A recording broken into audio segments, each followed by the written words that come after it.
नमः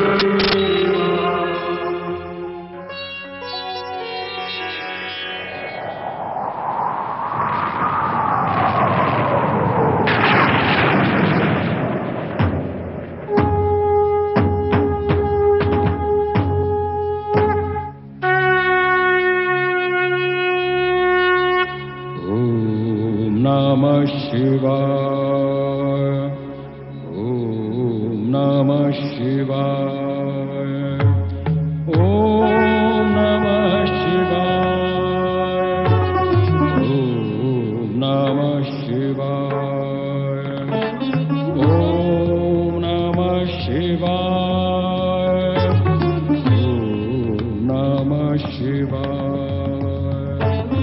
ओम नमः शिवाय। ओम नमः शिवाय। ओम नमः शिवाय। ओम नमः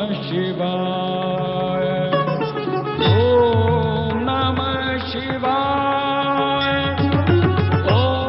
ओम नमः शिवाय।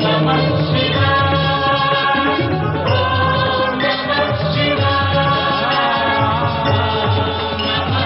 शिवाय। ओम नमः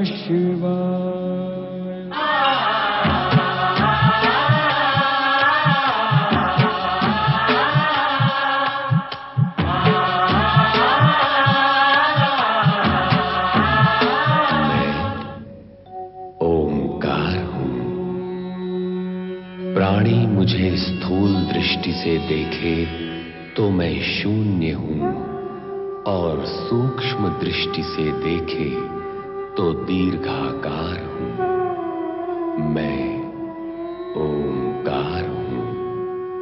मैना और हिमालय राज अपने पुत्र मैनाक के भविष्य और पुत्री पार्वती के विवाह के लिए चिंतित हैं। जब नारद पार्वती के साथ वहां आते हैं तो हिमालय राज के पूछने पर नारद पार्वती का हाथ देखकर उसके भावी पति की छवि प्रस्तुत करते हैं। ये ज्ञात होने पर सखी जया विजया पार्वती के साथ परिहास करती है। उधर नारद इंद्र और देवगण को साथ लेकर भगवान शिव से पूछने आ पहुंचते हैं कि पार्वती का विवाह कब होगा।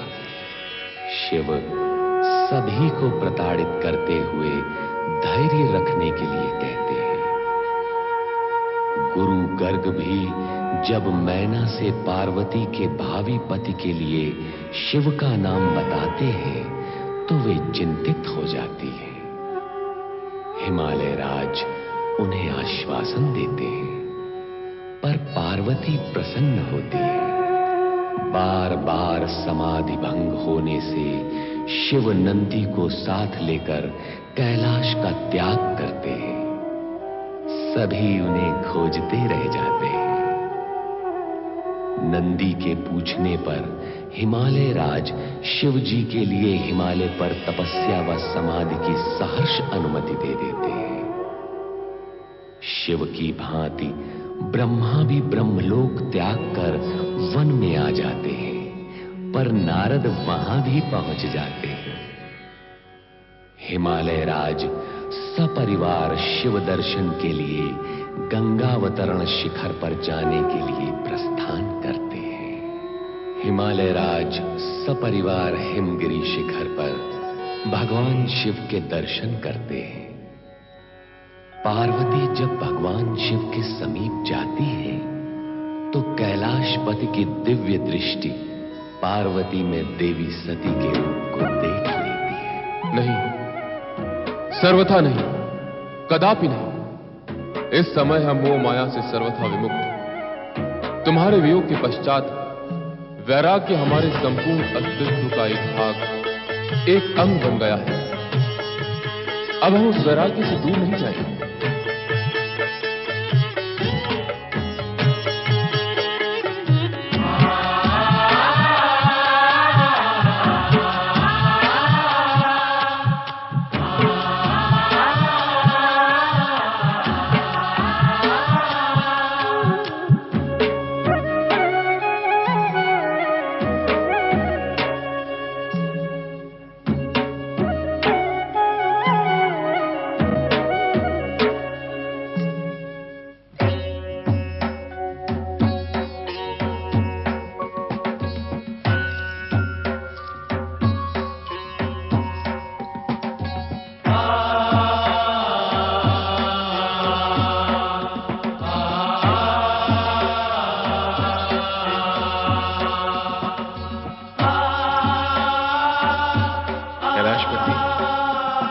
आपने हमारा आतिथ्य स्वीकार किया, यह हमारे लिए सौभाग्य की बात है। कृपा करके हमें आदेश दें कि हम आपकी सेवा सुविधा के लिए क्या कर सकते हैं। हिमालय राज, हम कैलाश त्याग कर एकांत की खोज में यहां आए हैं। हमें एकांत चाहिए, सेवा सुविधा नहीं। आपसे हमारा विशेष अनुरोध है कि इस ओर किसी को भी आने की अनुमति न दी जाए। जैसा आप चाहेंगे कैलाशपति, वैसा ही होगा। किंतु आपकी सेवा करने और आपके लिए सुविधा जुटाने से आप हमें वंचित न करें। आप हमारे अतिथि हैं और अतिथि की सेवा करना हमारा कर्तव्य है। आपकी सेवा से हमारे एकांत में बाधा पड़ेगी। ऐसी स्थिति में हमें इस स्थान त्याग कर किसी अन्य स्थान पर जाना होगा। नहीं कैलाशपति, हम अपने अतिथि को अप्रसन्न कदापि नहीं कर सकते।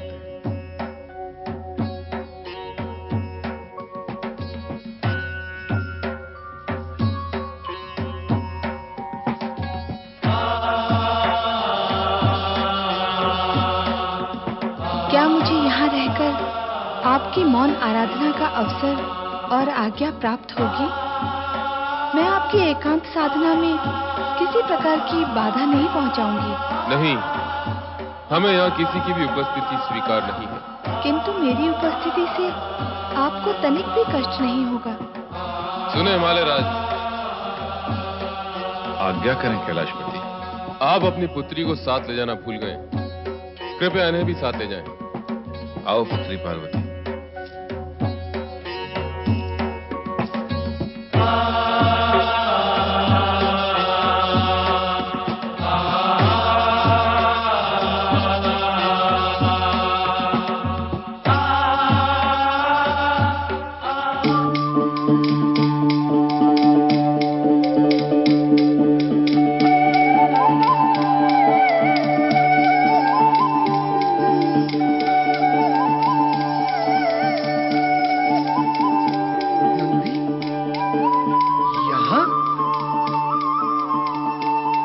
यदि नंदी यहाँ है तो नंदीश्वर भी अवश्य यही होंगे। जहाँ चंदन होगा सुगंधी वही होगी। तो भगवान शिव कैलाश से अदृश्य होकर यहाँ प्रवास कर रहे हैं। वैसे ब्रह्मदेव हो या महादेव, नारद की दृष्टि से दूर कैसे जा सकते हैं? और नारायण तो मनवाणी से भी कभी दूर नहीं जाते। नारायण नारायण।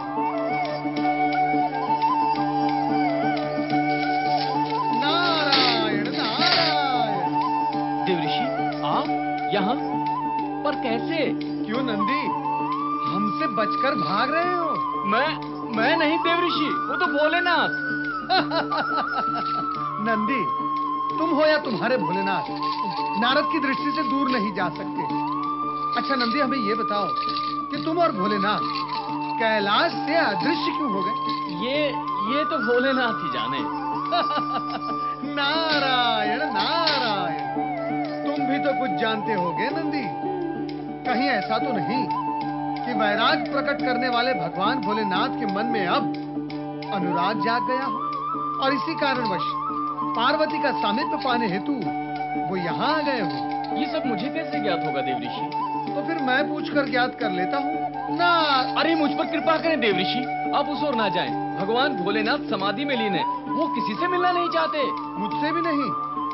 नारायण नारायण। अरे नंदी, मैं उनका परम भक्त हूँ। भगवान भोलेनाथ मेरी वाणी सुने बिना नहीं रह सकते और मैं उनके दर्शन किए बिना। मुझे जाने दो। पर देवऋषि, जो करता रहेगा पर वो शीघ्र जाएगा मर। मुझे जाने दो। नारायण नारायण।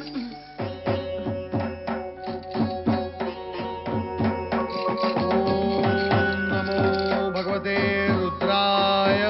ओम नमो भगवते रुद्राय। नारद, तुम यहाँ भी चले आए? क्या करूं भगवान, आपके दर्शन के बिना मुझे चैन कहां। भगवान, आप मुझे यह बताने की कृपा करें कि आप कैलाश त्याग कर यहाँ क्यों आ गए? हम एकांत खोजने यहाँ आए हैं और तुम हमारे एकांत में विघ्न न डालो।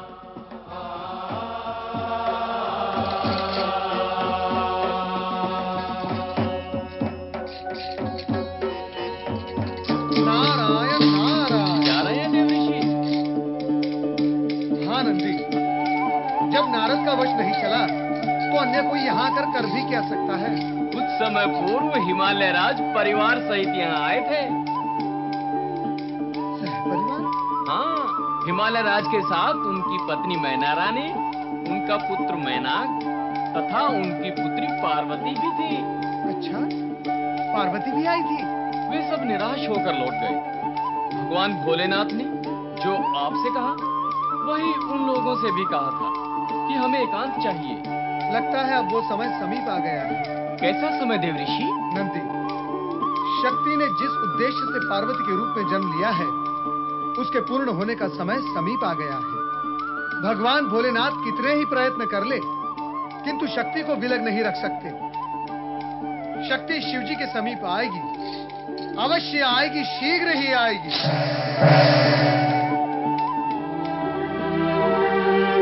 नहीं, हमें यहाँ किसी की उपस्थिति स्वीकार नहीं।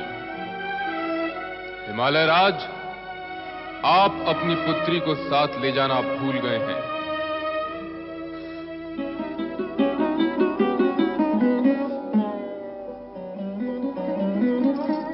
पार्वती, तुम वहाँ से उठकर यहाँ आ बैठी।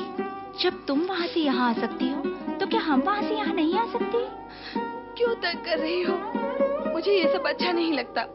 क्या बोलती हो पार्वती तुम? हम तुम्हारी सखियां हैं, क्या हम तुम्हें तंग करेंगे? हमारी चेष्टा तो यही रहती है कि हम वही करें जो तुम्हें अच्छा लगता हो।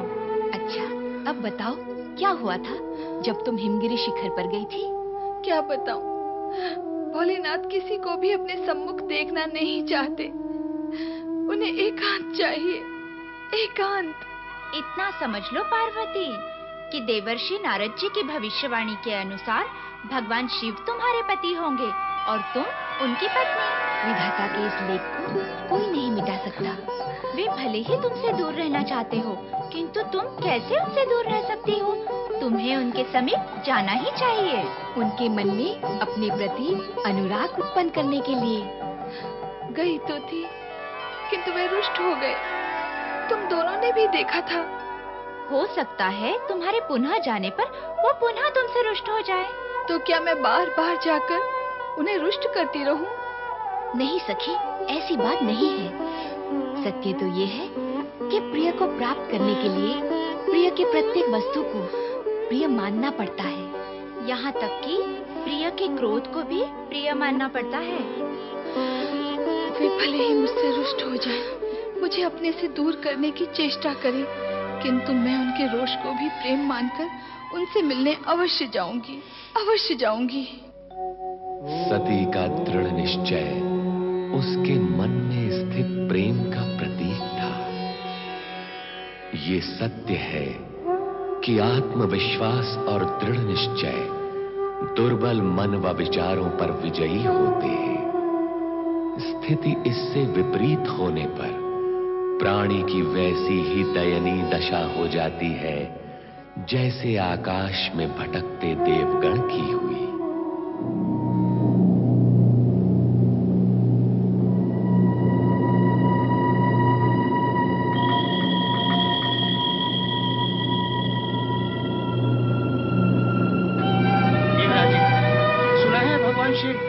कैलाश से अज्ञातवास के लिए चले गए। और यदि शिव शंकर इसी प्रकार अज्ञातवास में रहे तो हमारी क्या दशा होगी? अब तो तारकासुर के अत्याचार सहन नहीं होते देवराज। ब्रह्मदेव के पास सहायता के लिए जाते हैं तो वे कहते हैं प्रतीक्षा करो, अभी समय नहीं आया। शिव जी के पास जाते हैं तो वे भी यही कहते हैं। स्थिति यह है कि तारकासुर को वरदान ब्रह्मा जी ने दिया है और उसका वध केवल शिवपुत्र द्वारा ही होगा। अब तो ब्रह्मा जी भी ब्रह्मलोक में नहीं, वो भी कहीं अज्ञातवास में चले गए। ब्रह्मदेव और शिव जी का इस प्रकार अज्ञातवास में जाने का क्या कारण हो सकता? संभवतः हमारे बार बार उनके पास सहायता के लिए जाने से वितंग आकर चले गए हैं। व्यर्थ की चिंता करने से क्या लाभ है वायुदेव? कुछ लाभ नहीं होगा।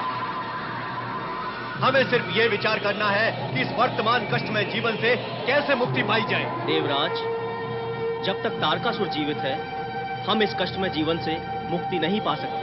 हमारी मुक्ति के लिए तारकासुर का वध आवश्यक है देवराज। जिस दिन तारकासुर मारा जाएगा स्वर्ग का सिंहासन रिक्त होगा और हमारे देवराज पुनः सिंहासन पर बैठेंगे, तभी हम सुखी होंगे। देवराज, शीघ्र ही ऐसा उपाय करें जिससे तारकासुर और उसके साथी राक्षस मारे जाएं और हम सब तारे जाएं।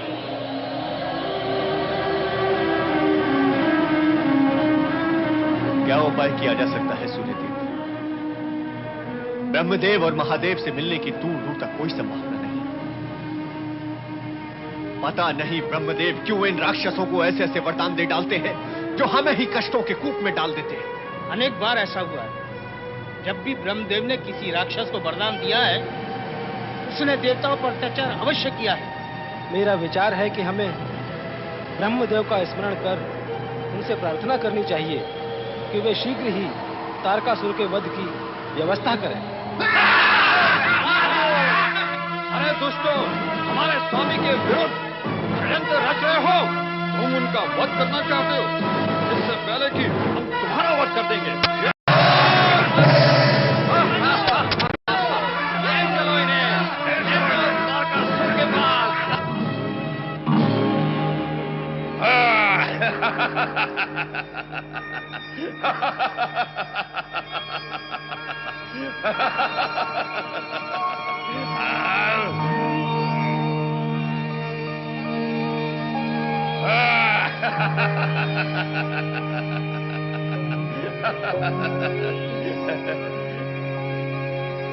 महाबली तारकासुर की, महाबली तारकासुर की। कौन है वो दुष्ट महाबली तारकासुर की जो हमारे रंग में भंग कर रहा है? महाबली तारकासुर की, महाबली तारकासुर की, महाबली तारकासुर की। कौन है ये लोग? क्या यही रंग में भंग कर रहे थे? ये रंग में भंग नहीं, अंग भंग करने की योजना बना रहे थे महाबली। अंग भंग? मदिरापान हम कर रहे हैं और मादकता तुम पर कैसे सवार हो गई? ये अंग भंग क्या होता है? ये देवता है, आपके विरुद्ध षड्यंत्र कर रहे थे। चुप! मैं जानता हूं कि ये देवता हैं और मैं ये भी जानता हूं कि ये मेरे विरुद्ध षड्यंत्र करते रहते हैं। ये अंग भंग क्या हुआ? राग रंग हो सकता है, रंगा रंग हो सकता है, और रंग में भंग भी हो सकता है। किंतु ये अंग भंग क्या होता है? अंग भंग का अर्थ होता है अंग को भंग करना।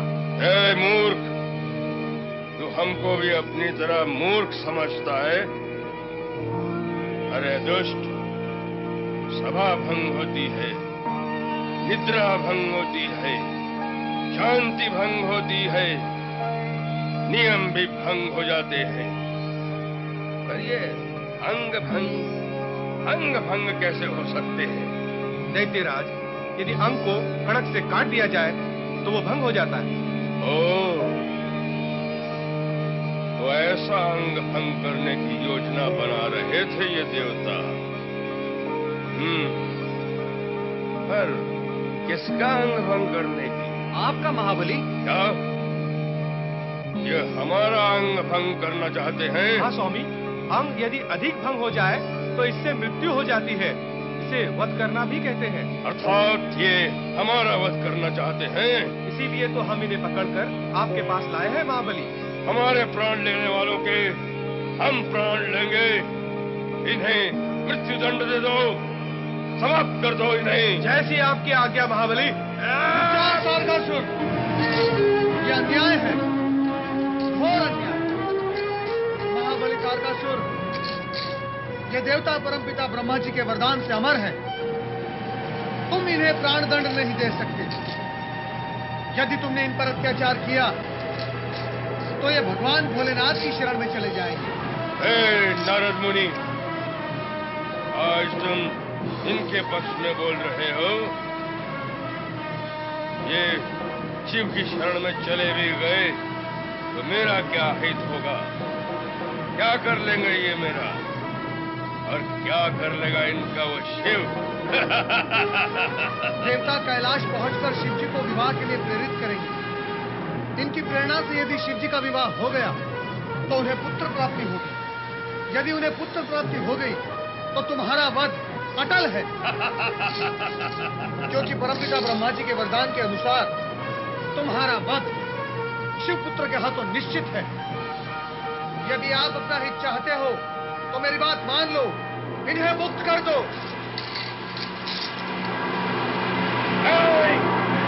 ये सब तुम्हारी रची हुई लीला है। मैं तुम्हें दंडित किए बिना नहीं छोड़ूंगा नारद।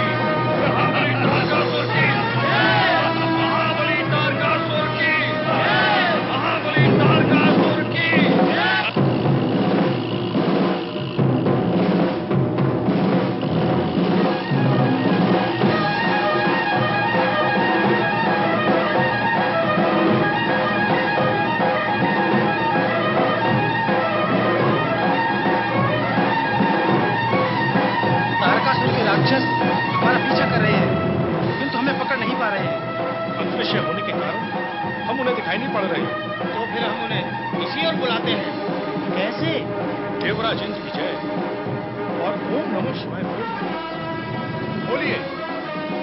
देवराज इंद्र की जय, देवराज इंद्र की जय, देवराज इंद्र की जय।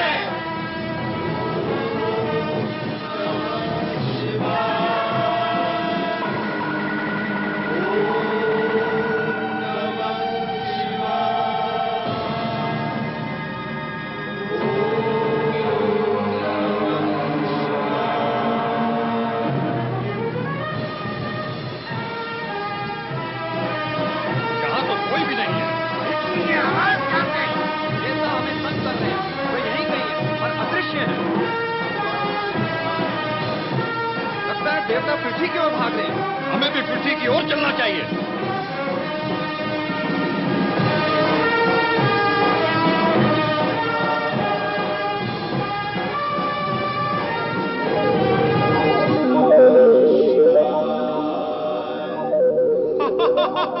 गए पृथ्वी पर राक्षस लोग। भोलेनाथ की कृपा से हम लोग बच गए। ओम नमः शिवाय, ओम नमः शिवाय।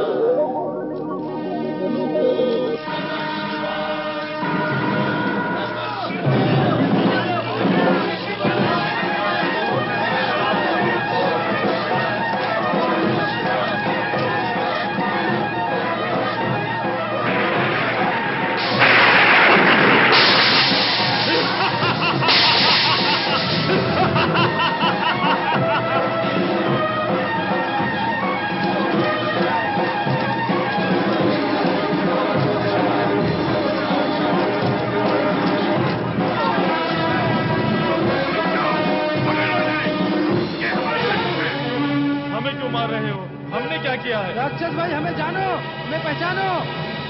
हम वही है जो तुम हो, हम तुम एक ही हैं, शत्रु नहीं मित्र हैं आपके। फिर इतना क्रोध क्यों? मैं दारुक हूँ, दारुक। ये क्षेत्र मेरे राज्य में आता है। दारुक भैया की जय, दारुक भैया की जय। मेरे राज्य में जो मेरा आदेश नहीं मानता उसे मैं जीवित नहीं छोड़ता हूँ। आपका कौन सा आदेश नहीं माना दारुक भैया? मैंने तुम लोगों को रुकने के लिए कहा, परंतु तुम नहीं रुके, इसलिए मुझे क्रोध आ गया, क्रोध।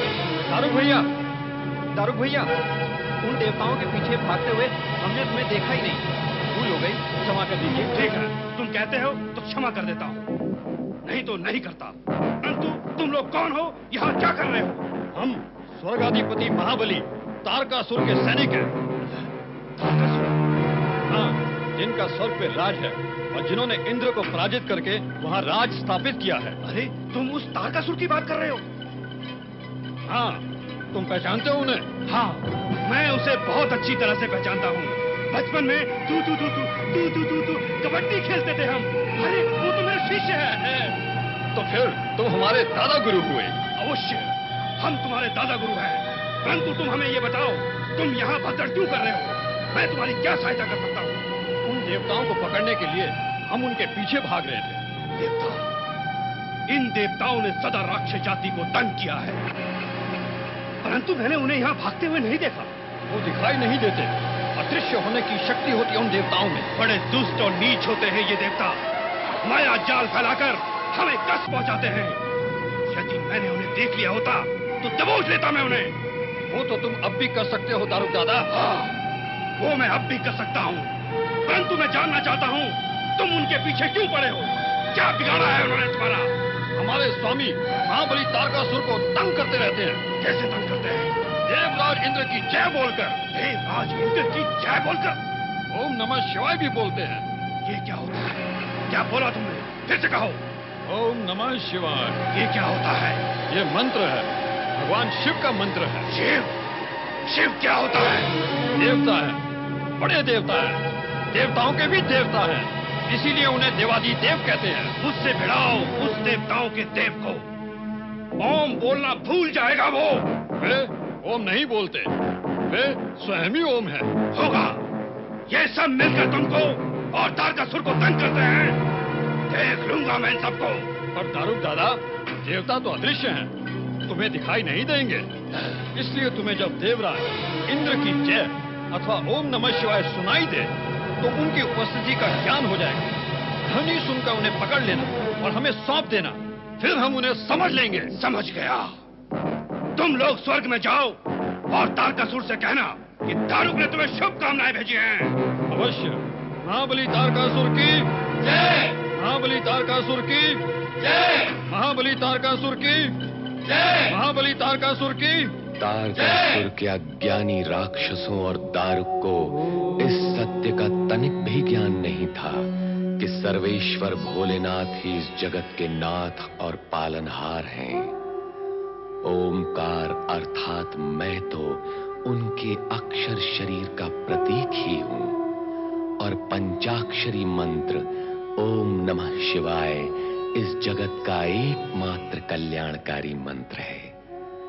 सत्पुरुष जानते हैं कि देव दानव और मानव सभी के कल्याण हेतु व शुभ और मंगल कार्य को संपन्न करने का एकमात्र उपाय यह पंचाक्षरी मंत्र ओम नमः शिवाय ही है। अच्छा सुप्रिय, हमारी सबकी मंगल कामना है तुम्हारी ये जल यात्रा सुखद और सफल हो, तुम्हें व्यापार में लाभ मिले, भगवान शंकर तुम्हारी रक्षा करे।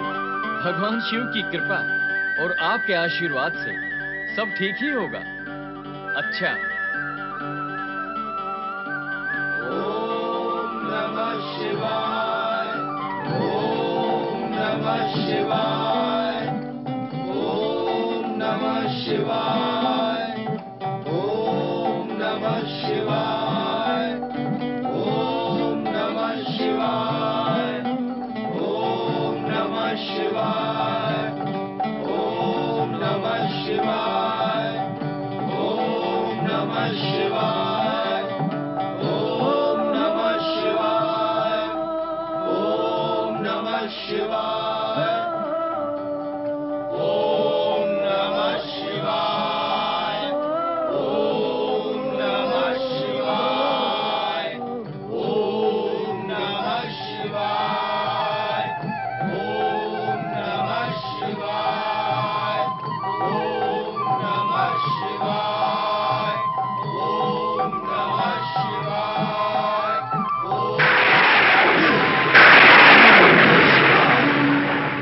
ओम नमः शिवाय।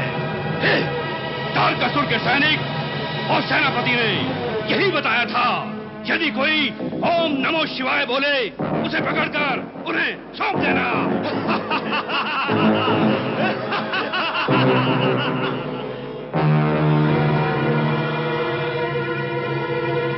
ये कैसी आवाज थी?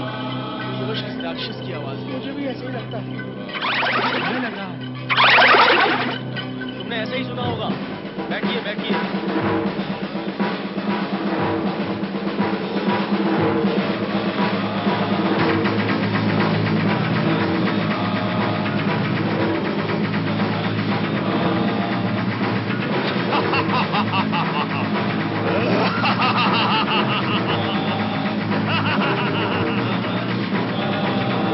राक्षस ही है।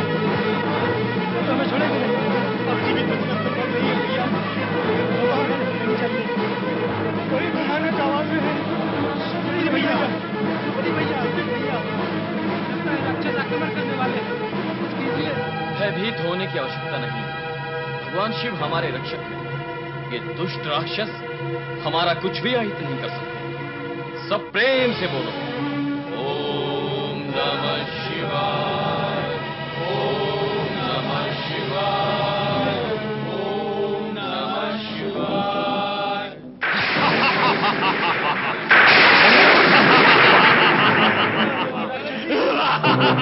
जीवित नहीं बचेंगे।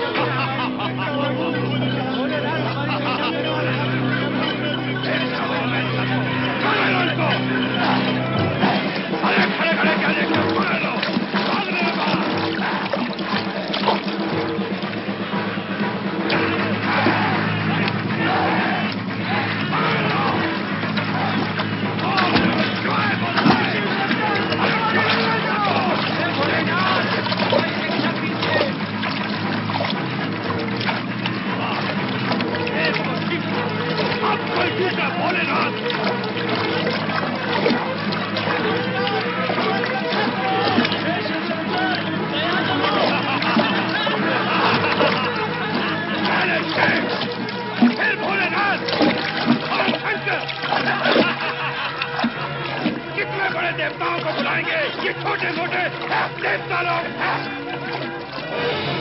देखूंगा मैं सब देवताओं को। ले चलो इन देवताओं को ऊपर की ओर। हमें इनको राक्षसों को रोकना है। ले चलो चलो इन सबको। ले जाओ इन सबको। ले जाओ। चलो। ये हम कहाँ जा रहे हैं सुप्री भैया? हम तो व्यापार के लिए निकले थे।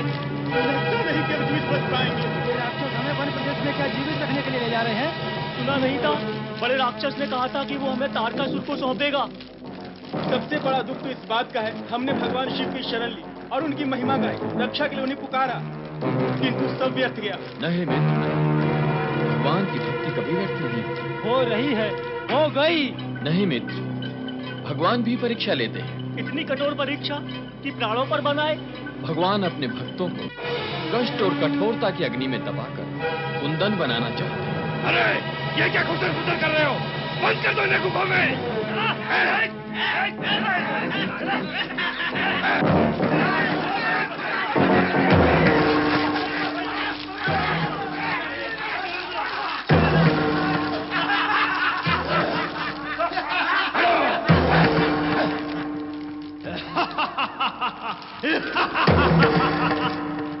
तारकासुर के सैनिक आएंगे और इन्हें ले जाएंगे।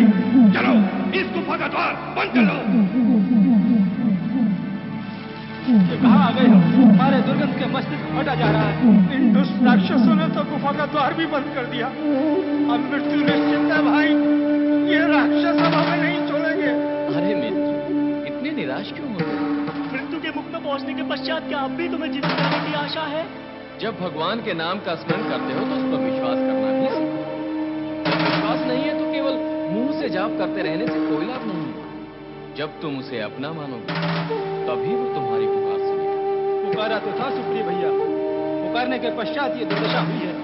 ये दुर्दशा नहीं, भगवान शिव की लीला है। चमक उत्पन्न करने के लिए वे अपने भक्तों को कष्ट की रगड़ से चमकाते हैं। बड़ी बड़ी बातें करने से कुछ नहीं होगा भैया। यहाँ से मुक्त होने का उपाय सोचो। हमारे सोचने से क्या होता है? जो होता है भगवान का सोचा हुआ ही होता है। वे हमारे विषय में अनुकूल सोचेंगे। इसके लिए हमें उनके नाम का स्मरण करना होगा, उन्हें पुकारना होगा। तुम जैसा कहोगे वैसा ही करेंगे भैया। हम वैसा ही करेंगे भैया। कभी भगवान अपने भक्तों की परीक्षा लेते हैं तो कभी भक्त अपने संकटों से उभरने के लिए भोलेनाथ का नाम जाप करते हैं। पर भगवान भी परीक्षा लेते समय भक्त का धैर्य, भक्ति में उसकी निष्ठा और निस्वार्थ भाव देखकर ही भक्त पर कृपालु होकर उसके दुखों का निवारण करते हैं। यह अटल सत्य और ब्रह्म वाक्य है। यही दिव्य वाणी है।